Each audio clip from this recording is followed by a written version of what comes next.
One of the most interesting calls for me was from a girl who had a story to tell. She had never told anybody what had happened to her.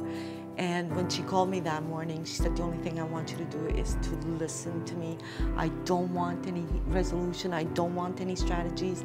I just want to be able to tell my story to somebody who is, not going to judge me and who's not, going to say anything about, what has happened.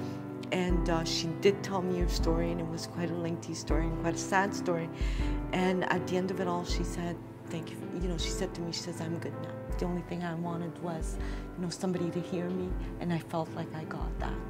It's rare that kids will give us feedback on what kind of service they received, and because we're confidential and anonymous, because we don't trace calls or we don't do follow-up for a kid, usually we won't know what is happening, what happened after the call. When they write on the website, thank you to this counselor who sent me a great answer, and that answer helped me so much. So when it happens, it's so great for the counselor, because then we know. A youth will tell you, what, you've helped so much, how can I ever, say thank you? And the only thing I can say to them is be fulfilled as a person. That's the only thank you that we need.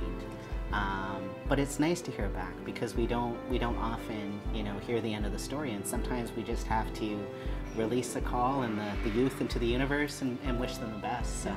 Yeah, and I often take solace in, when I'm at the end of a call, sometimes, you've started off where you could feel the stress and the pressure and the anxiety that is going on. And by the end of it all, there's a certain sort of calmness that has taken over. The conversation has now sort of gone into a very different direction. It's much more relaxed. It's, much more down. And it almost feels like the kid doesn't want to let go. And that tone alone tells me so much in terms of what they got from that phone call. There's hope. There's hope.